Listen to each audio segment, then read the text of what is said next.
Thank you, and I'm completely down with Senator Curtis's description.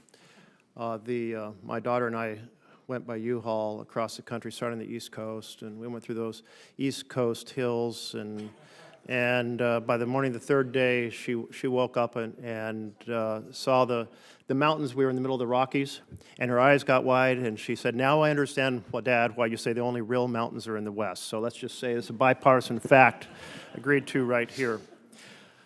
Mr. Zeldin, you have made an emphasis on the science being the foundation.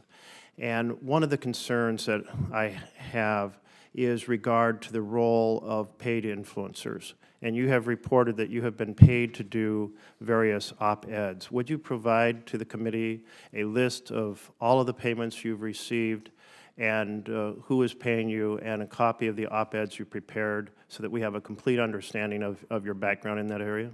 Yes, Senator, and I also have provided that as part of my financial disclosure, and both ethics at EPA and the Office of Government Ethics has reviewed all of those submissions in providing that clearance letter to the committee. Yes, we do have your financials. They do not give the details on the text of which op-eds, and sometimes it's obscured. For example, the $50,000 to $100,000 that you were paid for op-eds, but it also says speaking fees, use of media studio, and so forth. So if you could tie the actual payments for the op-eds to the op-eds you wrote, so it's just so we have a clear and transparent understanding of that piece, because we want to have our folks serve the public interest and have that foundations of science you're speaking to, but I think the citizens deserve to understand as we wrestle with this moment, that background. And also the background, you've rented out your media studio multiple times. Was that for doing interviews? Did you do interviews in your media studio and then you asked to be paid for using your own media studio for interviews? So twofold. First off, the first point, I have provided a breakdown of every individual op-ed as well as the publication and the date of the publication. Any further, if you need us to print up what was referenced, we're happy to do that. And as far as the media studio, I owned a media studio. So networks could rent, can use that studio for a TV hit. Thank you. Appreciate that, those details, and we'll take a look at that list. You've also, over the course of your career, received a lot of campaign funding from the oil and gas industry. I think it's estimated at $270,000. Can you assure citizens that the campaign support you received from oil and gas industry will not influence your service to the public of the United States? Yes, Senator. There's no donation that anyone has ever provided me at any point of any amount that is going to influence any decision that I make in this position or beyond. Okay.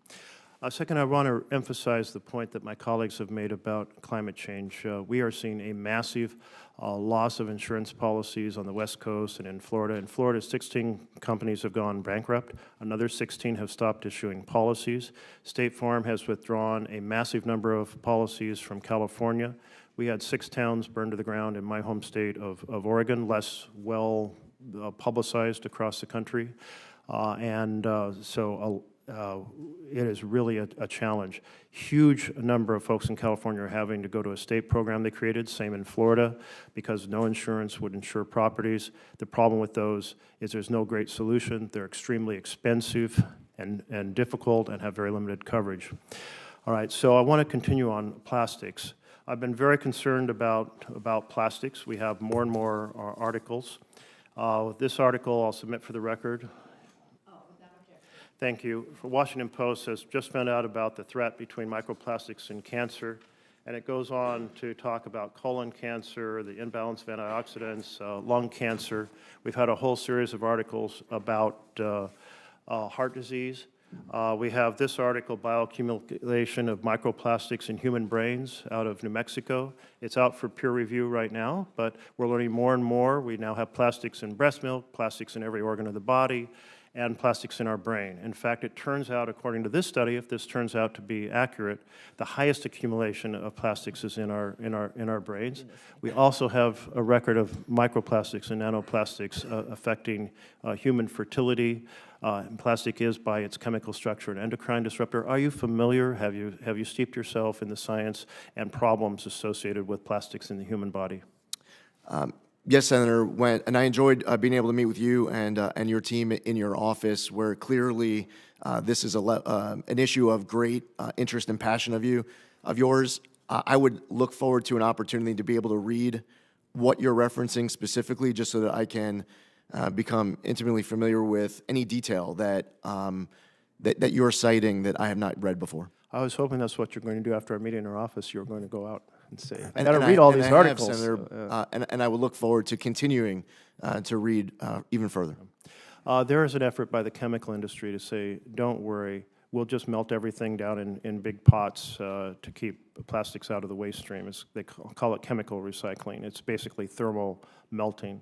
But it has proved to only be usable in very limited, basically manufacturing waste as opposed to post-consumer plastics.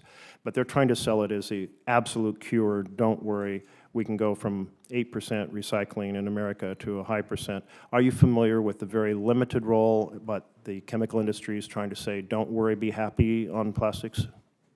I'm aware, yes, sir.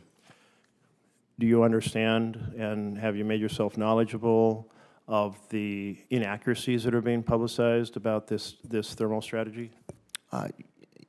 Senator, I am researching and reading all that's being provided on all sides of this issue. Going back to my time in the House, I advocated to clean up our waterways around my district, and as I cited in my opening, the bipartisan work between Senator Whitehouse and Senator Sullivan on Save Our Seas and Save Our Seas 2.0 should be a model to be followed of bipartisanship to go even further. Yeah. I see I'm over time. I'm sorry, Madam Chair. I'll just close by saying, in plastics, there's a big story trying to be sold about don't worry. It'll be your responsibility to make sure you speak the truth to the American people.